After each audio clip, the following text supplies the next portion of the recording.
Hey everybody, this is Trip Healy, lead pastor at Ridge Church. Hey, at the end of this message, please take just a second and subscribe to our YouTube channel so that you can be sure to never miss a message. Also, we would love to connect with you on all social media outlets at Ridge Church AL, or you can go to our website at ridgechurch.com where you can learn more about our church, get connected to our church family, or support this ministry through your generosity. I hope that today's message encourages you and inspires you to take your next step in your faith journey. Enjoy. All right. So as I said just a minute ago, this is the name of our series, and it's the fusion of family and the church specifically. And I talked specifically about that last week, but it really does have a broader context here. There's a broader message here, and it really is for all of us. So don't tune me out just yet, okay? So this is a family ministry type of series where we're talking, about the, sort of the strategy that we do, that we implement here, the kind of the approach that we take when it comes to leading the next generation into deeper faith, when it comes to kids and when it comes to students. But it's more than just that. But let me just kind of give you the 10,000-foot view of what this is we're talking about, and there really is a strategy. We don't necessarily use a curriculum as much as we think of it as a strategy. That's really what orange is. And this was the picture I painted for us last week, that orange really is yellow and red. Yellow representing the church, the leaders, the voices who speak, that have an opportunity, that have an hour a week to speak into the lives of young people, but then also combining that with the influence of the home. And what you ultimately get is greater impact if you are strategic, if you are intentional about it, because it's not both, it's not either or as much as it is both and that's really what this series is about, is for you to see that. It's not, well, hey, that's stuff that happens on Kids Hall. Awesome. Hey, that's what happens at the church office on Wednesday nights. And then we do our adult stuff in here. Instead, this is the combination of both. And while this is one influence, the church has influence in a moment in time, and the home, obviously, we recognize that parents, for at least a period of time, have an incredible amount of impact and influence in the lives of their young people, in the lives of their children and kids and students. But when you take those two things together and you join forces, and when you align those voices, the ones who are speaking into the lives of those children, when they are aligned, when we're speaking the same message, here at church, but then also at home, and then at home, but also at church, when those things are intentionally combined, it has the potential for incredible impact. It's not one or the other, it's both and. But this isn't just about us. This isn't just about, us as parents, and leading kids. We honestly believe, and this is what I said last week, it really is the responsibility of every Christian to take this serious, to take an invest in approach. Every Christian to invest in, not just tolerate, those who are coming along behind us, those who are part of that next generation. Because so often, isn't it true, it just is easy to get irritated by those who are younger than we are. No amens there? Nothing? Seriously, let's be honest here. It's a difficult thing. We kind of tolerate generations behind us. It's like, gosh, if they would just listen, if they would just do what I say. I don't understand. They need to hear this. They need to, we just kind of get irritated and we distance ourselves from them and we talk about them and not to them. And it's like, I don't want to be a part of that. I'm so tired of listening to this. And yet, if we take a different approach, like I'm going to invest in you approach, in whatever area, facet, arena of life that there is, maybe it's a different stage of life. Maybe it's because I'm your boss and you're my employee, or because I'm a teacher and you're a student, or because I'm a coach and you're on my team, or maybe it's just, I'm in a different season, like I'm married and you're not, but you're about to get married. I've got an opportunity to speak into you. Whatever it is, we have the responsibility as Christians. Now, everybody I feel like should do this and do this well, but especially as Christians, to invest in, not just tolerate, the next generation. Why? Why is it so important for Christians to consider this? Because this is what we believe. Isn't this true? We talked about this. Because we actually believe, that it doesn't really matter what the next generation knows unless they really know what matters. It doesn't matter that they have great values, that they're very moral and ethical people. It doesn't matter that they have the right spouse or the right job or the right car, the right house to live in. It does not matter the right 401k, the right, savings plan. It doesn't matter if they don't know what really matters. And we would say that what really matters is a relationship with their Heavenly Father. And I think we would all agree on that when it comes to those of us who call themselves Christians. Like, this is what we believe. And so if this is what we believe, then it really does matter. But that's kind of where we landed it last week. But today, I think maybe the obvious next question, for me anyway, this is where I would go, is, how do you communicate this then?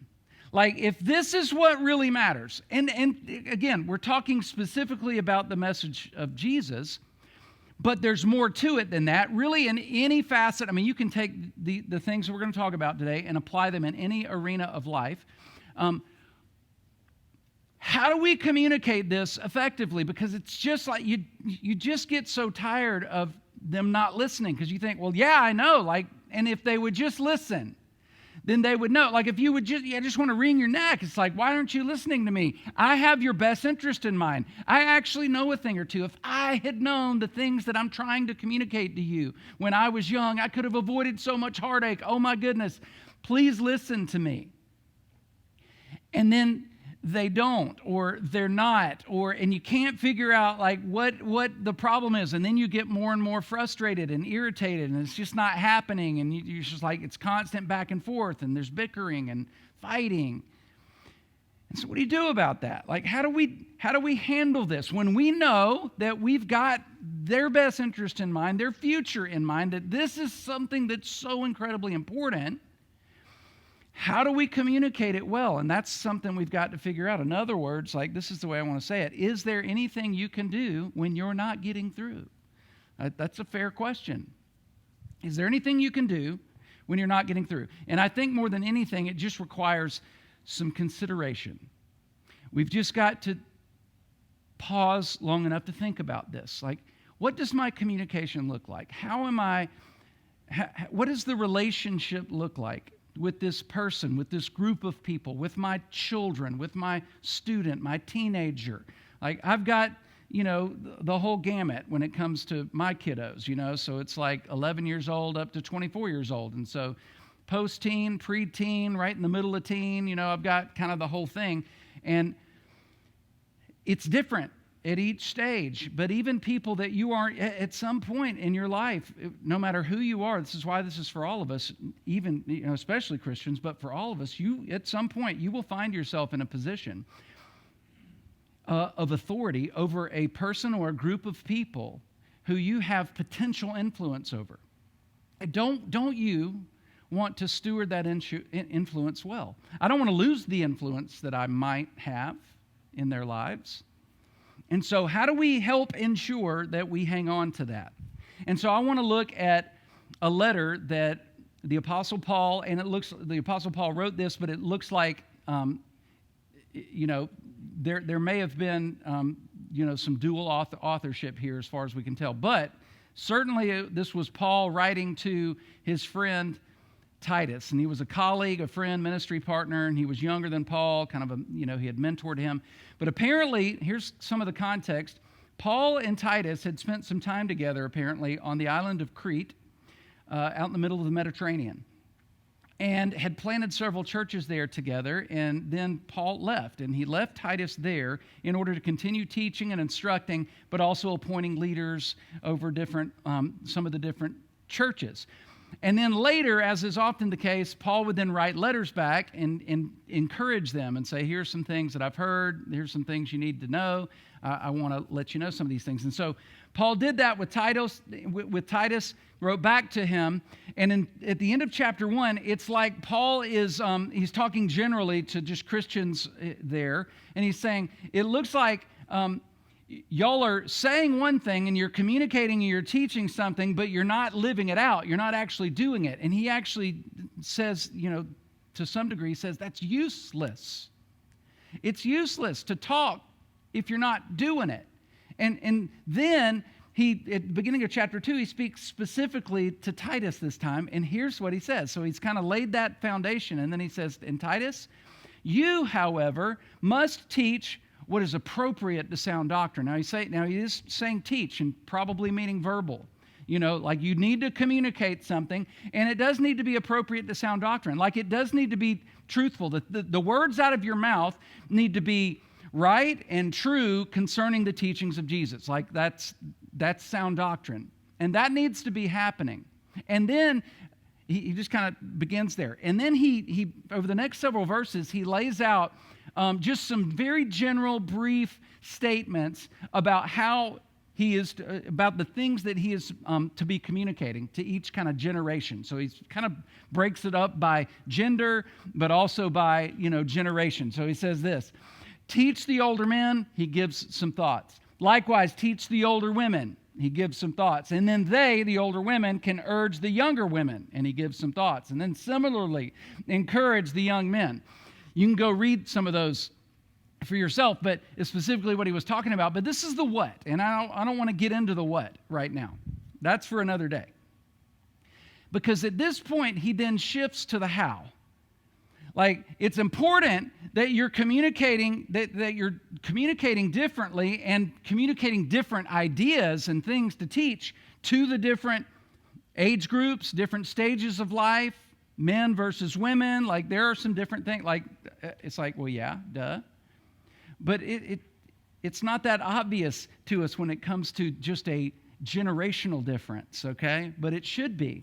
And so then he begins to talk about how you are to communicate these things. And he says, Titus, in everything, like in all of this stuff, regardless of whether you're talking to men, women, older, younger, doesn't matter, in everything, set them an example by doing what is good. Now, the word example, the Greek word there is pronounced tupos, even though we spell it typos. But it actually is the word that it is the word that comes that is used for type or typewriter. Like this is where, and it is when we say, oh, that's a typo. Like this is the same word where this comes, where we get that idea from. But it literally just means an example or model or pattern or to demonstrate something. In other words, when you think tupos, he's saying it's not enough that you just communicate words, that it's not enough to just have verbal communication in order to instruct. And it's like, yeah, I see where you're going, but this is how important this was. You have to set the example, the tupos, in order for there to be real clarity, in order for there to be buy-in. William Barclay was a commentator, and here's the way that he talked about this very passage right here, this verse. He said, if Titus's teaching is to be effective at all, like the teaching, the verbal communication, the things that are so important that he's wanting to pass on, it must be backed by the witness of his own life. He is himself to be the demonstration of all that he teaches. He himself is to be the demonstration of all that he teaches. He is to be the tupos. He is to be an example, a model. He's got to represent and demonstrate what he's wanting to communicate. And then he continues in just a second. But first, Paul said something very similar to this to his friend Timothy as well. 1 Timothy chapter 4. And I do recommend, like, if I do jump around a little bit sometimes, I would recommend writing things down. It's hard for me to remember, even when I've got them jumping on the screen here, but at least, you'll be able to remember later. Write them down or, follow along in your Bible, whatever it takes. Command and teach. This is what he's saying to Timothy. Command and teach these things. Like, it's important. There are some things you need to communicate, Timothy, but don't let anyone look down on you. You've probably heard this before, taught in a different, context, because you're young. Don't let anybody look down on you because you're young. But set an example, a tupos, for the believers in speech and in conduct, in love, in faith, and in purity. In speech, and in conduct, in love, in faith, and in purity. In other words, you've got something to communicate, but you have to set an example. You have to demonstrate it. You can't just say it. And as parents, like, don't we know that? As leaders, don't we know that? As a boss, as a somebody in a position of authority, don't we know that? But then he continues to Titus, and here's where he picks it back up. In your teaching, here's how you're going to do that. Here's what that tupos looks like. Here's the example. In your teaching, show integrity, seriousness, and soundness of speech that cannot be condemned. As in, show integrity, literally like dignity, okay? In other words, not just, doing what it is you say you're going to do, even though that's often what we think of, having integrity, but like that there's dignity in what you're teaching because you're actually doing it. It just carries more weight because you're actually setting the example. And in seriousness, in other words, like this is important. Like this really does matter. You need to allow it to carry that weight and to treat it seriously, but not just by, the way you're talking about it, but by the way that you're living it. And then soundness of speech. Literally like deliver a healthy message could be a more literal translation. Like, and have a healthy message because that cannot be condemned. A healthy message just means one that is followed up by action. It's a sound teaching. It's a full, complete, sound teaching when it's not just words, but when it's action as well. And then those who oppose you, they won't be able to condemn you. They will be ashamed because they have nothing bad to say about us. And here's the thing. I know we know this. This isn't anything new under the sun. This isn't anything we haven't heard before. But so often we just want somebody to listen to us. We just want you to listen. I just need you to do what I'm telling you to do. Just trust me. I don't have time to explain it. And maybe there is a time and a season for that, because like I am protecting you. Do not cross the street without holding my hand, without looking both ways. Whatever it is, those are, there is a time and a place for that. But usually our kids are very young when that works. And they're okay with that. But at some point, and we all want this, at some point we want action to follow the words. We want to know that what you're talking about, what you're teaching, is what you actually live. We want to see it lived out. And this is something I learned a long time ago. It's hard, I constantly have to remind myself of this. It's something that John Maxwell teaches, something along these lines, and he really does live this out. It's amazing how he communicates and then lives it. Position establishes authority, but not influence. Your position, your title, I'm boss, I'm parent, I'm teacher, it does give you authority. And in certain situations, you can force things to happen. You have to do this. I am in charge here, and it doesn't matter what you do. It doesn't matter what I do. You have to do what I say. Like, you have to do it because I am in authority. But that's not influence, is it? Influence is when somebody leaves your care or is no longer under your authority. They still are willing to abide by or do something that you taught or poured into them because you have influence over them, because there was integrity in the way that you taught. There was a seriousness of what you were communicating. There was a soundness of speech. Like this was real for you. It was healthy. It was fully formed in you. And so it followed that it was in them as well. And man, isn't that what makes a difference? Isn't that what we ultimately long for? Isn't that what we want to see modeled for us? Isn't that, like, I think about it with kids, specifically because when they're young, they'll just do what you say because they for the most part, and because they trust you, especially when they're really young. It's like, don't touch that.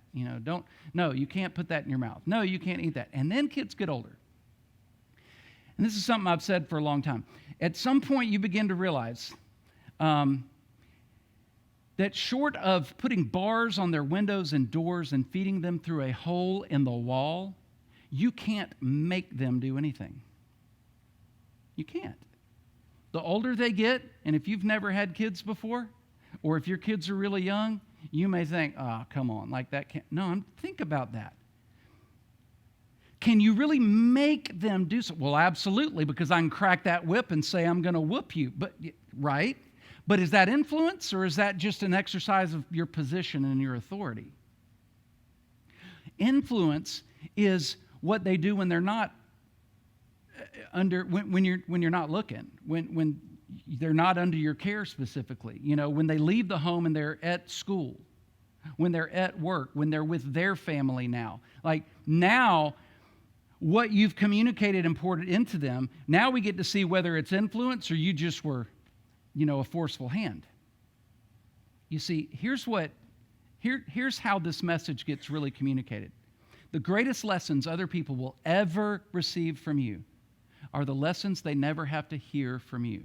Like if we wanted to put it in a nice way, like it's not just what you communicate with your words. You know this. It really is how you go about demonstrating it and living that out. So this would be enough. Like we could literally leave it here and end it today and say, that's enough. And if we just did this, if we would just live according to the things that we actually say. Well, I want you to have faith. I want you to put your faith in God. And then we turn around and, we're really scared and fearful when terrible things happen around the world. And it's like, wait, that doesn't add up. I want you to show faith. Oh, well, I'm supposed to express that. And when we're doing that, man, if we began to do that, I'm telling you, you need to be praying. You need to be reading your Bible. You need to be doing your homework. You need to be working harder. You need to, spend time outside and, sweat of your brow. You need to earn it. You need to, if that's how you live, then fantastic. Then you're communicating something and also demonstrating it. And it gets across. But that would be enough. Like if we would actually do that. But I want to add one more thing to this that is equally important. And I think perhaps even more difficult to actually do. But these things are integral. They bleed into one another. And so I want to look at James chapter 1. This is kind of the charter passage, if you will, for this idea, okay, for this concept. Here's what James, the brother of Jesus, wrote down. He said, "My dear brothers and sisters, take note of this. This is so important. Pay attention. Everyone should be," and you can probably quote this, you've heard this before, "should be quick to listen, slow to speak, and slow to become angry, because human anger does not produce the righteousness that God desires." Isn't that true? But here's the thing. We have heard that before, and those are some really short phrases, short statements, easy to say, easy to remember, almost impossible to live out. Isn't that how it feels? Are you kidding me? Especially when it comes to people we're trying to lead. It's like, you are driving me nuts. I have been trying to communicate this to you, and I've been wanting you need to listen to me. I've got some good stuff here. I'm telling you, I've got some things you need to hear. It's important. It's wisdom. You need to take it. It is for your own good. It is for your benefit. Why are you not listening? You ever felt that way? Of course. We need to listen, and these things are tied together. I just want you to consider for a second, though, that maybe they're not listening because you're not listening. It's like, and nobody thinks that this is true of them. Everybody thinks they're listening. I mean, even right now. It's like, oh, I'm listening. Like, I've heard that before. It's no big, I know. But there is, and this is true, there is a huge difference. There is a gap between hearing and listening. And I think oftentimes we're just hearing. You see, hearing is a passive ability that we all have innately. Listening is an active skill, right? It's something that requires intentionality. It requires effort. It's a skill that can be developed over time. Like we have to get better at it. We have to try really hard. Listening happens in our mind and in our heart. Like it requires some willpower. We can hear in our sleep. for crying out loud. Nobody has to try to hear. Like there are noises that wake you up. Cats meowing in your ear early in the morning, for example. I don't know where that idea came from, Chuck, but it was just a thought that I just had. Like, we don't have to try to hear. We hear, but not all of us listen. Of course I listen. I listen. Are you kidding me? I know what's going on. Like, I've listened to them, but they're not listening to me. And that's what we think the problem is.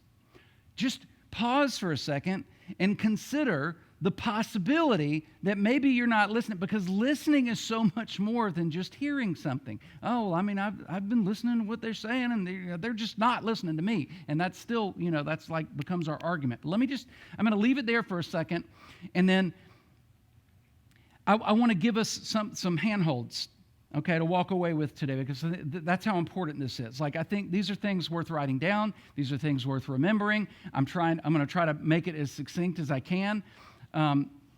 Something that's memorable, and these are things, again, there's a lot more we could say about, communication itself, but just, I think these two things, especially when it comes to the message that matters the most, it is these two things that matter the most, that we've got to get right, that we've got to pay attention to, that we don't so often. The first one is this: lead with authenticity, okay? Lead with authenticity. In other words, people are waiting on you to be real. They want you to be real. They want to know that your actions follow your words, that you actually live this way, that you are actually paying attention to this. Why? Why does this matter so much? Because what you demonstrate is what gets communicated. So demonstrate what you communicate.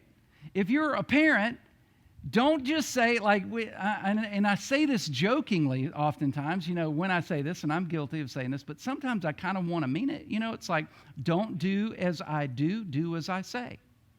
Anybody? If you're guilty of that one, please raise your hand and help me feel better. Yeah, and I kind of am saying it tongue in cheek, but also at the same time, it's like, no, but that's really what I want you to do. No, really, don't do as I do, do as I say. Do as I say, don't do as I do. And it's like, well, who wants to do that? Nobody operates that way. It's why we don't trust politicians. We don't trust Washington, because it's like they're, what they're saying they're doing, they're not then doing. And it bothers us. And what does that cause us to do? Not to trust. We don't want to follow. They don't have influence over us. They have authority. They can set laws. They can force us to do certain things. But even then, who all in here wore a mask versus didn't wear a mask? We totally bucked the why? Because we didn't trust. We didn't trust what they were saying, because they don't always do what they say they're going to do. And it's like, that bothers us. Well, guess what? So are the people you're leading.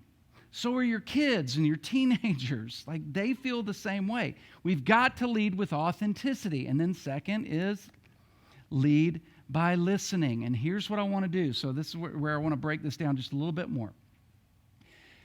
Because that's one thing, to just say lead by listening, and it sounds good, but are we listening? How do you listen then? And there's a lot of things we could say, but I want to give us just some, what I'll call the ABCs of listening, okay? Just for sake of memory, okay? So we'll call this the ABCs of memory, of listening, okay? A would be this: ask good questions. If you want to be a good listener, the question is, are you asking good questions? And good questions are not, why did you do that? Are you an idiot?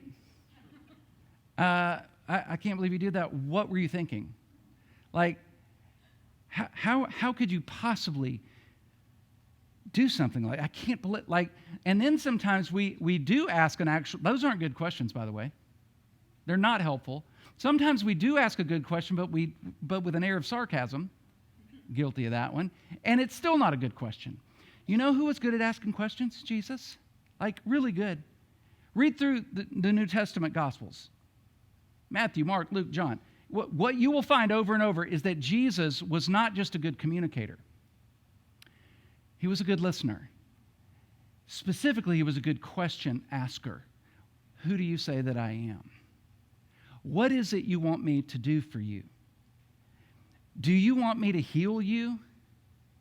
What are you looking for? Why did you doubt me? Why do you fear? He was constantly asking meaningful, good questions. Why? Because when you ask good questions, it causes you to slow your speech down. Oh, slow to speak. Oh. Don't just jump in thinking, why didn't you listen to me? That's not an honest question. We don't really want to know the answer to that. We want to know why they're an idiot. That's really what we're meaning. Why didn't you listen to me? It's like, well, because you don't do this, Dad, Mom, boss, whatever it is. Like, you don't work hard. Why are you trying to tell me to work? Whatever it is. You don't seem to express any kind of faith. You don't want to be at church. You don't want to spend time there. Like, why would I want to? It's like, right? I mean, we want things to add up. And so pause long enough to ask good questions. And then be patient. And when you ask good questions, it requires being patient. You can take a good question, but jump to a conclusion and lose your ability to speak into the situation.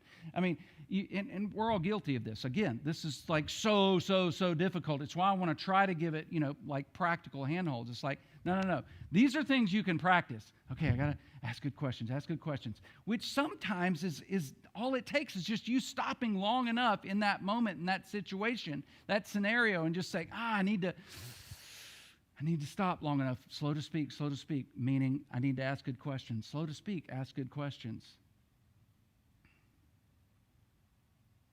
Quick to listen, slow to speak. Quick to listen, slow to speak. I'm only going to be quick to listen if I'm asking good questions. And then slow to speak is that patience component. Jesus was so stinking good at this. It's like, but that's Jesus. But what was Jesus here to do? To communicate something by demonstrating it.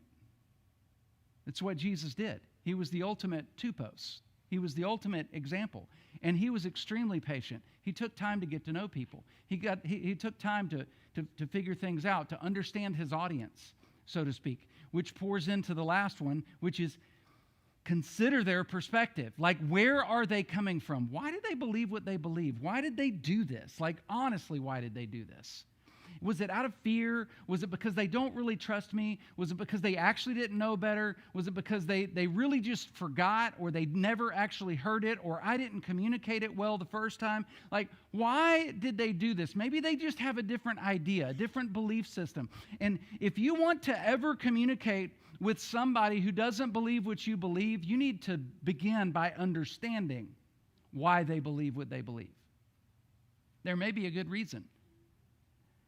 And I can't tell you the countless times I've sat down over a cup of coffee with somebody and have asked questions, and that's generally what I do in those kind of scenarios. I'll just ask questions. I didn't know I was supposed to. I really want to know. Like, I was just curious, out of curiosity. And what I find out is when they tell me, oftentimes, why they stopped believing, don't want to believe, don't want any part of the church, they'll tell me their reason, and I'll go, oh, yeah, well, I get that. Like, I get it. I understand. And my goodness, that creates a different approach. It's why I'm not a fan of, like, running out on the street, with a bullhorn and, A-frames, sandwich board signs and telling people they're going to hell. Like, you're just not meeting people where they are. You're not asking any questions. You're certainly not being patient, and you're not considering their perspective. You're not considering, like, where are they coming from? Jesus did this, though. Like, it's why he taught differently with every audience. He would say one thing. He would teach one way to his disciples, his really close followers, and then he would teach another way to those Pharisees, and then speak another way to the crowd at large. Like, he constantly was weighing his options, sometimes being really quiet. Remember the time, like, they forced his hand and they said, and he squats down and he draws a line, draws a line in the sand. He does something in the sand and he's like pausing and he's being patient. And then he speaks. It's like, what do I need to say here? What do these guys need to hear? He was paying attention, considering their perspective, and then teaching in the moment. He was a master at this. communication, when it comes to people we're wanting to influence, it really begins with living it out and then being a listener. And sometimes I don't think what we consider listening is listening, which is why I think these steps will help a lot. Like, be slow to speak, quick to listen, and then you're slow to become angry. I'm so quick to get angry sometimes. Jump to conclusions. And then I find out, oh, that's not what I thought. Has that ever happened to you? It's like, ooh, now I got to eat some crow. Anybody enjoy crow? I think maybe crow doesn't taste good. I've never physically actually had that, but I know what it tastes like in a relationship. You know what I'm saying? Guys, generally, we know what crow tastes like. We call it, foot and mouth disease sometimes. My dad has it. Sometimes I have it. Hey, Dad. It's true. But it's because we weren't patient. And I'm telling you, when you begin to start by asking good questions, honest questions, try to strip off some sarcasm. It causes you to be patient. And in that moment, maybe you'll pause long enough. Maybe, maybe we'll hit it 1 out of 10 at this point. But maybe it'll grow, become 2 out of 10, whatever it takes. Like, this is a process, this is growth, but my goodness, isn't it worth it? I mean, the message that we say we have to share, what we believe matters more than anything else, like in 100 years, what is going to matter more than anything else, when we're all dead and gone, what's going to matter is somebody's relationship with God more than anything else, more than our finances, our 401k, more than our job, more than the inheritance that we passed along. The legacy of faith is what we would say anyway that we believe is the most important thing. And so, like, how we communicate it matters. We've got to pay attention to this.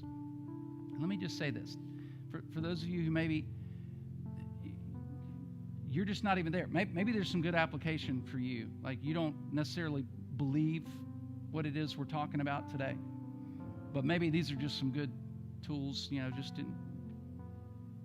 in your own relationships. But I just want you to consider the example that Jesus set for us. This historical figure that lived 2,000 years ago, that then was talked about and written about and died for in the decades to follow. Like, people who claim to be eyewitnesses of these events and then gave their own life for it. I've never heard of anybody giving their life for something they made up. And that causes me to pause for just a second and to consider if this very real Jesus maybe perhaps was who he claimed to be, that he was the God of the universe, the creator and the sustainer of all things. If that really was who he was, and this is the way that he was willing to love us and to speak with us and to demonstrate to us, how much more should we be willing to do that, to do the same?